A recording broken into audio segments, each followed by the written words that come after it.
From Kansas State University, this is Agriculture Today. Eric Atkinson here. Here's what's ahead. K-State's Gaurong Zhang will talk about the 3 new winter wheat varieties from the K-State Wheat Development Program that will be released for certified seed production this fall. Full availability in 2020. All of these feature important advances in disease resistance, and Gaurong will tell us about them.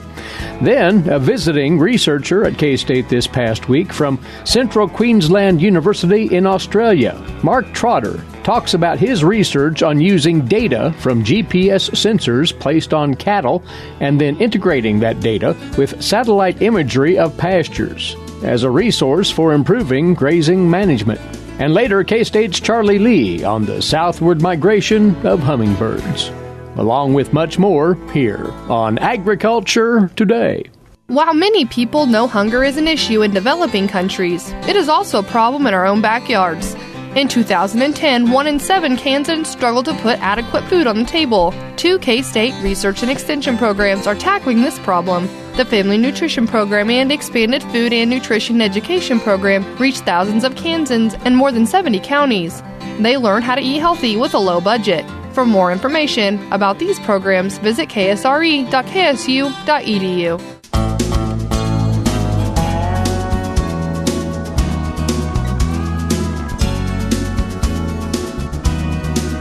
You are listening to the K-State Radio Network, and welcome back to Agriculture Today. It's always good news to pass along information on new wheat varieties out of K-State's wheat breeding program. And we've 3 such varieties that we can talk of today. They've recently been released for certified seed production this next growing season and will be available to you growers outright in 2020, the fall planting season then. Lots of excitement over these, and we're now speaking with the K-State wheat breeder who's largely responsible for them out of the Agricultural Research Center at Hayes. It's our pleasure to talk with Gaurong Zhang. Gaurong, these 3, they are all well-suited for wheat country in Kansas, and let's talk about them individually, one by one. Western Star. It is going to be wheat that's well adapted, you say, to the western 2/3 of Kansas, basically. Yeah, Western Star, it definitely can fit into the west 1/3 of the area because I think it has more drought tolerance than our current one, Tatanka. I think it can also fit some area in the central Kansas because of its straw strength.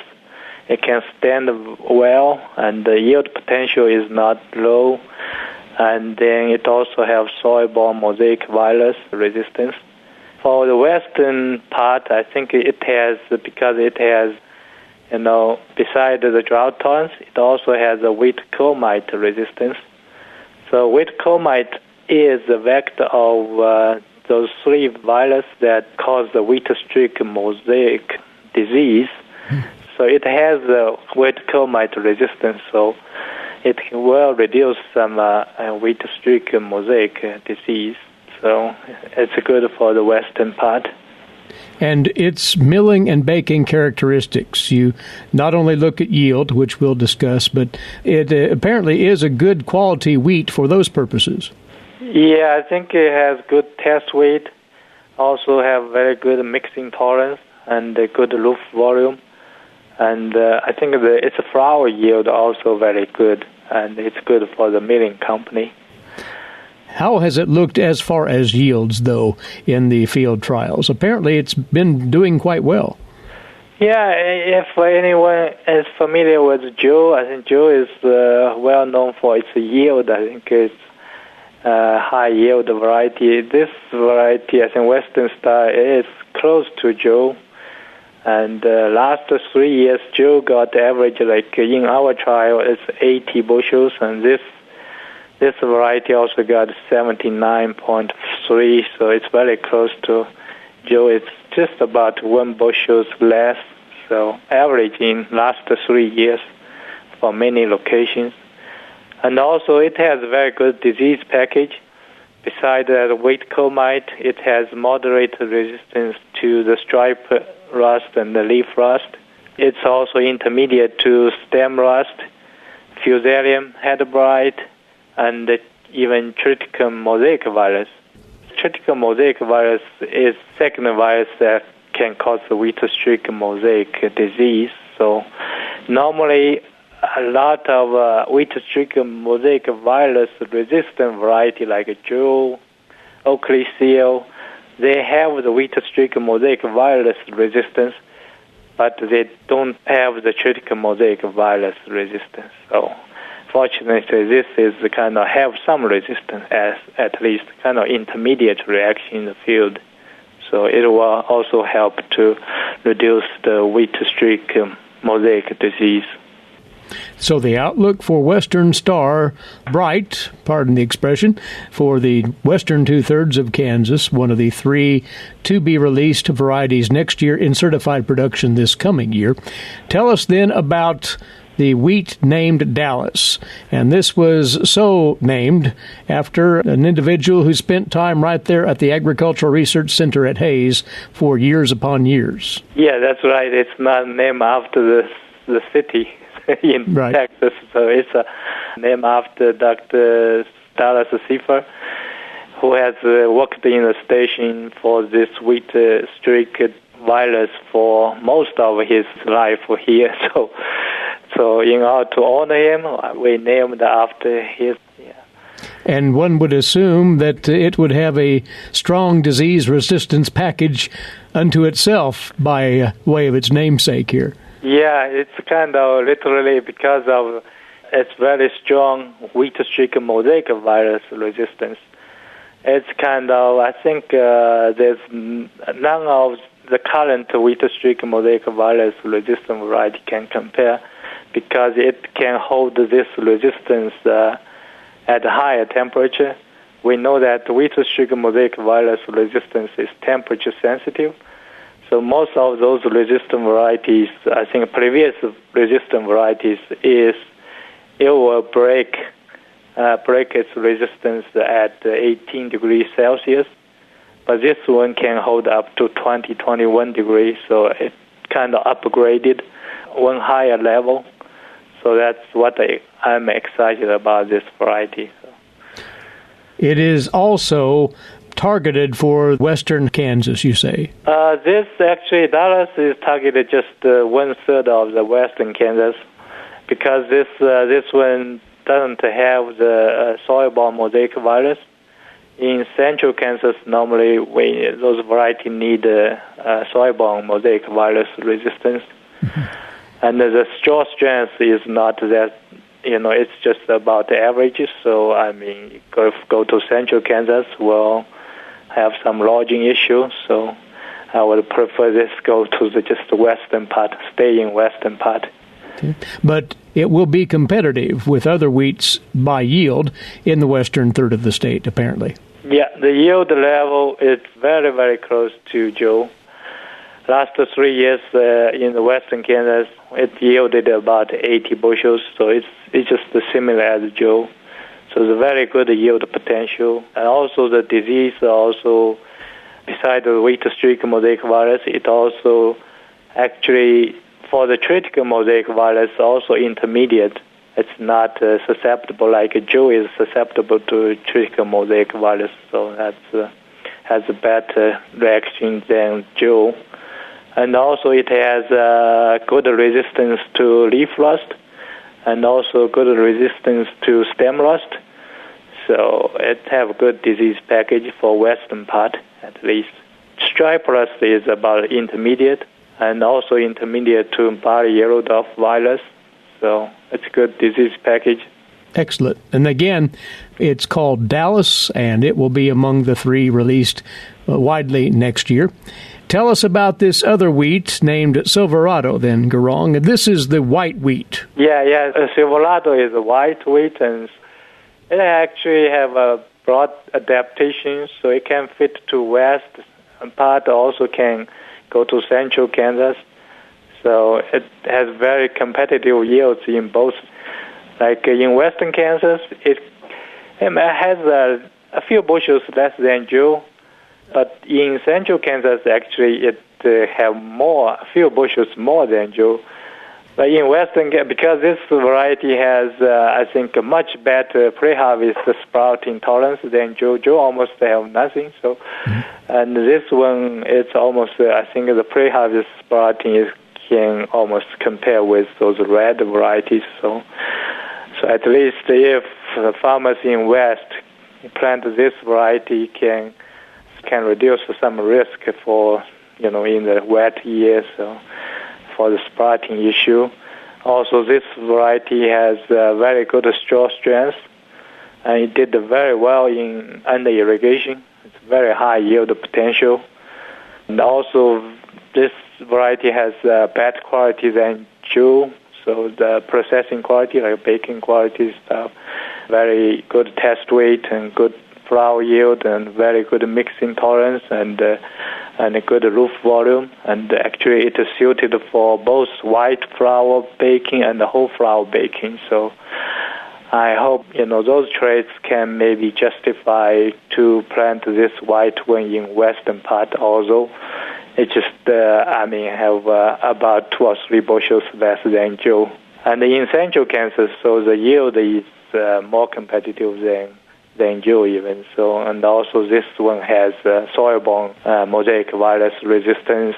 Joe doesn't have soil-borne mosaic virus resistance. So I hope some farmers in the central Kansas, if they like the white weight, this one will be the one that I think fit that area. You're quite excited about these 3 new varieties as they will be in certified production this coming season, due for full release next year. Yes. Gaurong, thank you for going over the traits that have been incorporated into these new wheat varieties out of the K-State program. Good work, and the best of luck in the next round of variety development out of your program. Okay, thank you for having me. Thank you. We appreciate your time. Thanks. K-State wheat breeder Gaurong Zhang. He works out of the university's Agricultural Research Center at Hayes. Those 3 varieties, Western Star, Dallas, Silverado, once more entering certified seed production this fall. Agriculture Today continues shortly here on the K-State Radio Network. Hamburgers, roast, ribs, steak, or whatever you prefer. Beef, it's what's for dinner. Kansas cattle farmers produce 7.5 million head of cattle per year. It takes about 7 tablespoons of peanut butter to get the same amount of protein in 1 serving of lean beef. Support your local Kansas farmers and ranchers. Eat beef. This message was brought to you by the K-State Animal Sciences Leadership Academy participants.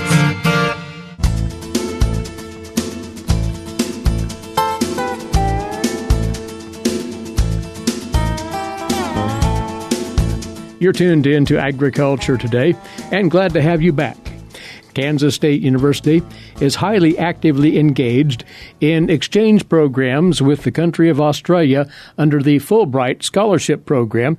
One of the participants in this Fulbright program is with us now, and he's traveling through Kansas on his way back to his main work here in the States. But what he's working on is of direct relevance to our grazing management in Kansas, potentially so as we look ahead. And his name is Mark Trotter. Mark, you are from Central Queensland University in Australia, is that correct? That's right. Thanks, Eric. Yeah, so my background, I grew up on a little dairy farm on the mid-north coast of New South Wales in Australia, and the rest of my family had beef cattle, extensive grazing beef cattle. And then went away to university and went to the University of New England in Australia, sort of a leading agricultural university there. Did my undergrad degree and then went away and worked in banking for about 4 years in agribusiness banking. So I learned all about the financial side, the economic side of farming, which is, at the end of the day, it's got to pay any sort of innovation, and so that's sort of really heavily influenced what I do even to this day. Went back and did a PhD in pasture agronomy, but saw what the cropping guys were doing, particularly in the precision ag area, with a lot of their technologies, so yield monitoring, satellite monitoring of crops, And I sort of thought to myself, well, there's an enormous opportunity to take some of that thinking, the philosophy of precision agriculture, precision crop management, and apply it in our grazing systems. And so I jumped in and got a job in that particular field, and have slowly been working to develop that area of precision grazing management ever since for the sort of last 10 years.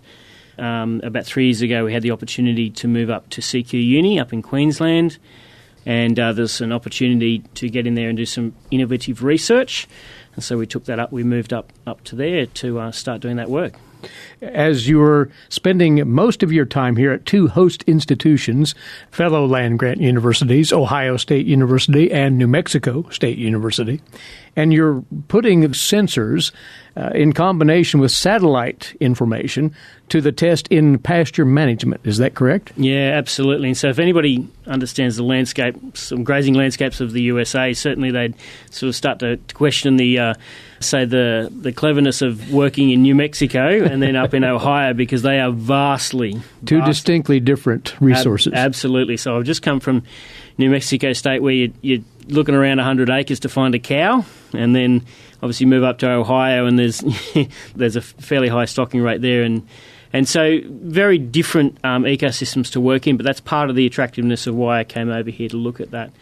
What we've been looking at is taking some of the on-animal sensor technologies that we've been developing in Australia, and some of the stuff that's been happening here in the US as well, and deploying them in conjunction with satellite remote sensed imagery. So a lot of your listeners would be used to looking at satellite imagery for its application in cropping, and so looking at NDVI imagery to look at high and low levels of, say, nitrogen or biomass.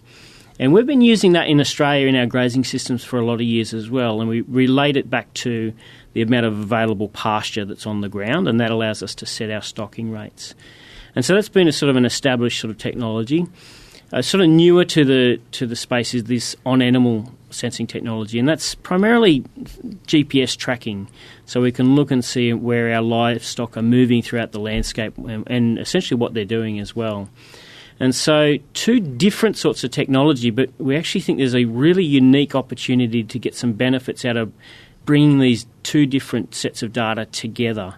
And there's a couple of different applications that we're really interested in terms of that. One is in our more intensive grazing systems, so something more like Ohio, where there's lots of grass and we're rotationally grazing around different paddocks, using that data to time when we move cattle from one paddock to the next. So that satellite data is quite good at giving you an idea of how much pasture's on the ground, the biomass, the kilograms per acre, or pounds per acre, I should say, sorry. But it doesn't necessarily give you a good idea of the quality of that pasture. And that's where we can bring in the on-animal sensor data, because the way those animals use that landscape, the amount of time they spend grazing and the time they spend ruminating as well, is directly related to the quality of that pasture. And so the idea is if we can bring these two different types of sensors together, then we can actually really nail that story about quality and quantity, which then can be used to improve when we rotate from paddock to paddock. So that's in those improved pastures. In the country down south, where there's more cactus and rock than grass, right. In that situation, and certainly in similar areas in Australia, it might be about when we put supplement out, timing of supplement, so when we actually go out with that. And there's some big efficiencies to be gained around that particular application, we think, as well. Finer point here, the sensors that are implemented on the livestock themselves, is this in form of an ear tag or some other feature? Yeah, absolutely. So it's a really fast sort of evolving area of animal agriculture is what we call on-animal sensing. And so the dairy industry has been using technologies like leg tags and collars and ear tags for a number of years, and they're commercially available. And those devices are a little bit like a Fitbit is the best way of thinking about them. They give us activity, and so we can detect things like rumination and standing, lying, feeding activity. And they use that to detect estrus, and that's an established sort of technology. So that's quite useful. In our red meat industry, particularly in Australia, we want a little bit more than just that activity. We want to know where they are in the paddock as well. And so there's commercial developers of the technology out there putting together what are sort of colloquially known as smart ear tags, smart tags. And so that's a GPS location and this accelerometer, Fitbit type sensor integrated all into one. And everyone's trying to get that on an ear tag, and there's a number of companies that are pushing towards that. And so that's where it will end up as a producer tool when you go to buy it off the shelf. But for the moment, we still use collars as a research tool because we can collect quite a large amount of data, fine resolution data, to create our behavioural algorithms, which we then go on to sort of share with the commercial developers of the smart tag so they can work out how to best build their systems. So, Mark, as you test this system out to different grazing environments, are you succeeding in integrating that data, or are you finding challenges here? Oh, there's always challenges, and so simple things. We're still waiting for some of the data to come in from the different trial sites that we're working on. But it's not as... the eternal challenge in agriculture is that the great diversity that you get between animals and landscapes. And so trying to bring this complex data down to a simple index or measure or metric that allows a producer to make a management decision, it's just not as simple as it sounds. And so crunching down and reducing the complexity of data, that's the biggest problem, we're sort of facing at the moment. And getting that to work across all sorts of different cattle types. So in the south, we're still working on some of the Criollo type cattle, Longhorn type cattle, and how they, the very different behaviours that you'll get between them and, say, an Angus animal up in Ohio. That said, though, just on the surface, it sounds like this system, this approach, has great promise and could be at some point a standard tool in grazing land management.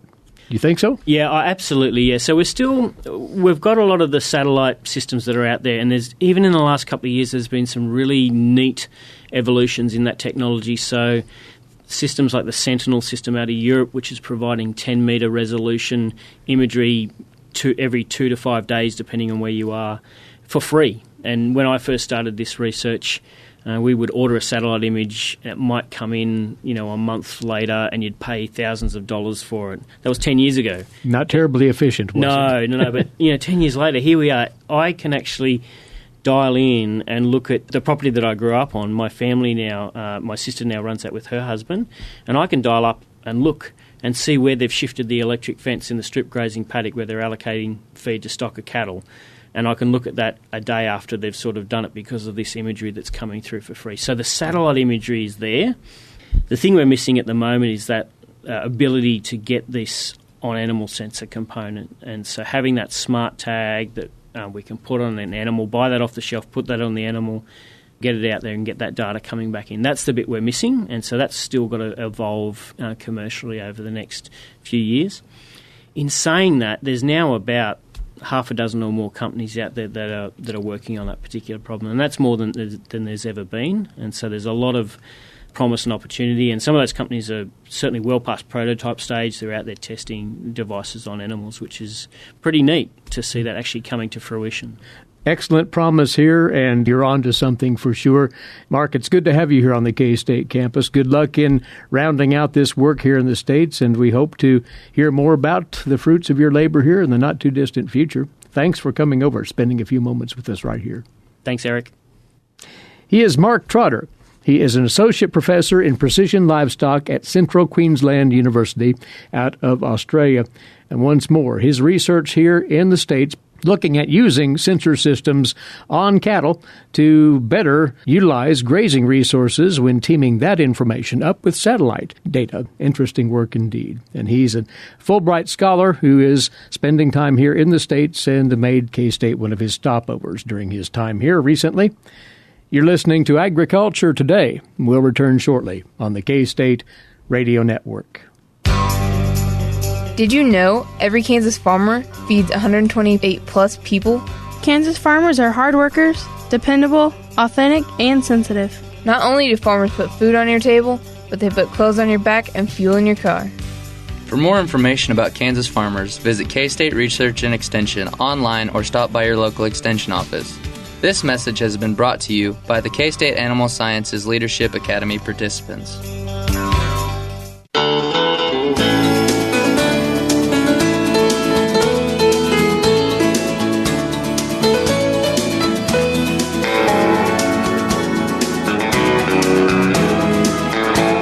tuned in to Agriculture Today, broadcasting from the campus of Kansas State University. Eric Atkinson here. Now to today's agricultural news headlines, courtesy in part of DTN. A Chinese envoy will head to Washington tomorrow to prepare for trade negotiations. That announcement today follows conciliatory gestures by both sides ahead of the October talks over trade and technology. Deputy Finance Minister Yao Min will lead a delegation to Washington to pave the way for the 13th round of negotiations. This, according to the official Xinhua news agency. It gave no details, though, of the actual agenda. The weekly Kansas Crop Progress and Condition Report from the USDA reads like this. For the week ending this past Sunday, topsoil moisture supplies around the state are at 5% surplus and 71% adequate, 23% short to very short, while subsoil moisture is at 3% surplus, 77% adequate, and 20% short to very short. The condition of the Kansas corn crop is at 50% good to excellent, 34% fair, 16% poor to very poor. Corn now mature at 43%. That's behind the 56% average for the date. And corn harvested now at 10%. The average for the date is 16%. Soybean crop condition, 59% good to excellent, 31% fair, 10% poor to very poor. Soybeans dropping leaves now at 13%. That's behind the 25% average. And the condition of the Kansas grain sorghum crop, 61% good to excellent, 29% fair, and 10% poor to very poor. Sorghum coloring at 73%, the average at 81%. And sorghum now mature at 9%. That's behind the 21% average for the date. And winter wheat planting in Kansas, now 6% complete. That is equal to the 5-year average. Nationally, corn and soybean conditions holding mostly steady last week. Both crops are still significantly behind the average pace in reaching maturity, according to the USDA. As of Sunday, the U.S. corn crop 55% good to excellent. That's the lowest good to excellent rating for the crop at this time of the year still since 2013. Only 18% of the corn had been called mature as of Sunday. And the condition of the nation's soybean crop falling slightly from 55% good to excellent down to 54% this week. As with corn, that remains the lowest good to excellent rating since 2013. Soybeans dropping leaves nationally at 15%. That is far behind the 5-year average of 38%. And grain sorghum coloring around the nation at 79%. That's behind the average of 84%. Sorghum mature 34%. The average for this date is 44% nationally. Well, you dairy operators considering enrollment in the new dairy margin coverage program for this year have until this Friday to do so at your local FSA office. The USDA's Rod Bain has more. Dairy producers, this reminder from Steve Peterson of USDA's Farm Service Agency. September the 20th is the deadline to apply for the Dairy Margin Coverage Program for the 2019 year. This 2018 Farm Bill Safety Net program for dairy farmers includes a 25% premium discount to lock in coverage levels until 2023. And for producers still deciding in remaining days whether or not to enroll in DMC, an online decision support tool is available. The producers can go in and look at projections. They can determine what the premium costs are going to be. And it's a really good tool for producers to go in and determine options, what coverage levels they should look at based on price projections that are being estimated. Enrollment in 2019 dairy margin coverage concludes this Friday at local Farm Service Agency offices. More details about DMC are also available online at the Dairy Margin Coverage webpage at www.farmers.gov. I'm Rod Bain reporting for the U.S. Department of Agriculture in Washington, D.C. And that takes us right into this week's Milk Lines with K-State's Mike Brook. Mike? Today I want to talk with our Kansas dairy farmers concerning calf nutrition as we head into the health issues that we usually see in the fall and early winter. You know, as I look back through the research data that's been reported in really probably the last 10 years, it's very clear-cut that increased liquid feeding during the early calf growth phase really increases growth and improves health of our dairy calves. It also, in improving the health, it particularly reduces the number of scouring days and also issues that we have with respiratory disease in our dairy calves. So, as you think about what you might change this fall and winter issue, think about your calves. If you haven't increased the amount of liquid feed that you offer to your calves, I would encourage you to think about this. Here's some reasons why. Number one, as we look at calf health, again, greatly improved calf health, fewer sick days, fewer treatments that we have to give to those calves. These are costly as well as time-consuming in our calf management scheme. How do you get paid back for this increased money that you're investing in liquid feed? Well, that comes in first lactation milk yield. Again, it's very clear-cut based on several experiments that calves grown under an accelerated growth program produce an average of about 1,500 pounds more milk in their first lactation than calves grown under a conventional liquid feeding system. So some of the changes that you can expect in your calf feeding program is you will feed less dry feed, and you will see an increase in calf feed cost because liquid feed is more expensive than dry feed. However, you will see this decrease in the number of days that you have to treat animals, as well as should see a decrease in the time it takes to take care of calves. So what should your goal be on a liquid feeding basis? Well, there's lots of different ways that we can look at this, but normally we would only feed about a gallon of liquid per day. Most of our accelerated feeding programs would suggest that we need to feed somewhere between 2 and 3 gallons, and there are some producers that are feeding up to 4 gallons a day. However, we do seem to get significant benefit if we can go between 2 and 3 gallons per head per day on the liquid feeding program. Some things that you're going to have to modify, though, if you do that is, as you approach the weaning of the calves, you're going to have to decrease the milk feeding. Again, our goal is to get 2 to 3 pounds of dry feed intake per day for 3 consecutive days before we wean animals completely from the liquid feeding program. This may mean that you have to drop back to feeding only once a day as you approach the weaning time for your calves. Another thing for you to consider as you head into the fall and winter is the vaccination program for your dairy calves. Been quite a few changes there as what we might recommend, so please consult your herd veterinarian about the vaccination program you're currently using with calves to determine if it's correct or if there's some modifications that need to be made as you look at trying to implement a possible accelerated feeding program for your calves. This is Mike Brook with K-State Research and Extension. Thanks, Mike. And this is Agriculture Today. Have you ever thought about where your food comes from? If you're thinking the grocery store, think again. Facts show that the American farmer feeds more than 129 people. They are continually increasing and improving their operations. A wide variety of crops and livestock are grown in Kansas as well as the United States, providing food to your dinner plate. Next time you see a farmer or rancher, thank them. For more information, contact K-State Research and Extension.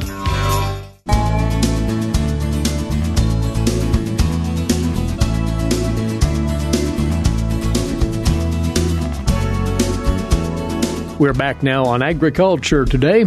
Along with us each Tuesday is wildlife specialist Charlie Lee of K-State Research and Extension. And Charlie, hummingbirds are on the move. They're headed south.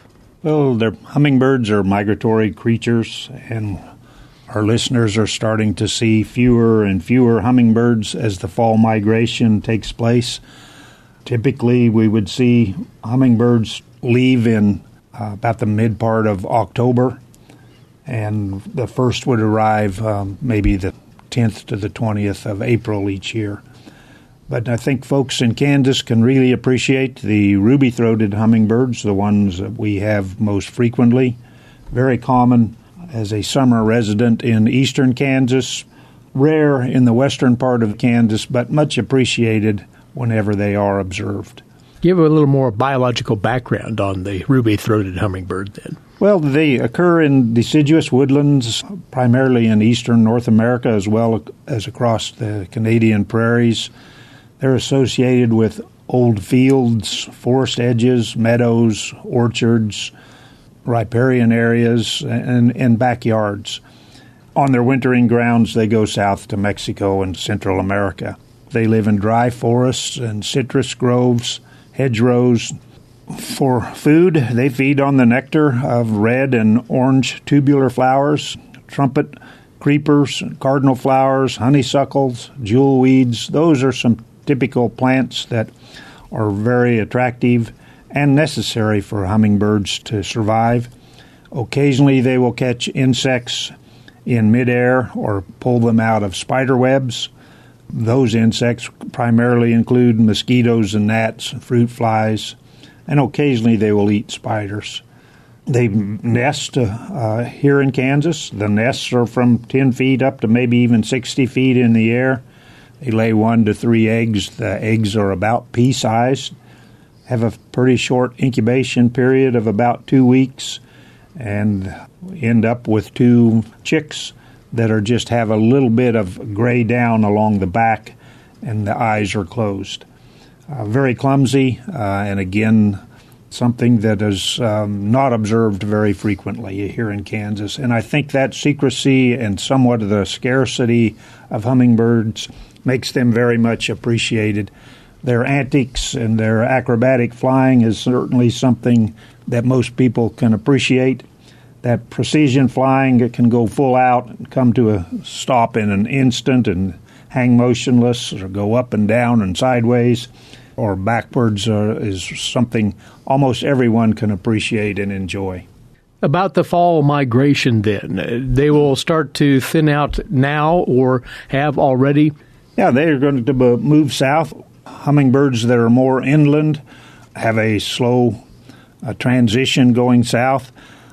Those that are on the eastern coast often end up in Florida and must fly across the Gulf of Mexico. But typically they're going to have a 20 to 25 mile a day distance that they're traveling. But those that take that 500-mile flight from Florida to across the Gulf have to do that in a 18 to 20-hour stretch, which is a nonstop and just depends on wind conditions, and I'm sure mortality is quite high there. There is certainly some physiological stress associated with hummingbirds. Their heartbeat can go up to 1,200 times a minute. Wings are going to flap up to 80 times a second, and so that high energy level, they're going to put on maybe as much as 40% of their weight primarily before they start that migration in order to make that long, demanding trip. They often fly alone, but this time of year here in Kansas, we started to see other birds from the north moving in. We get bigger numbers just before they begin that fall migration.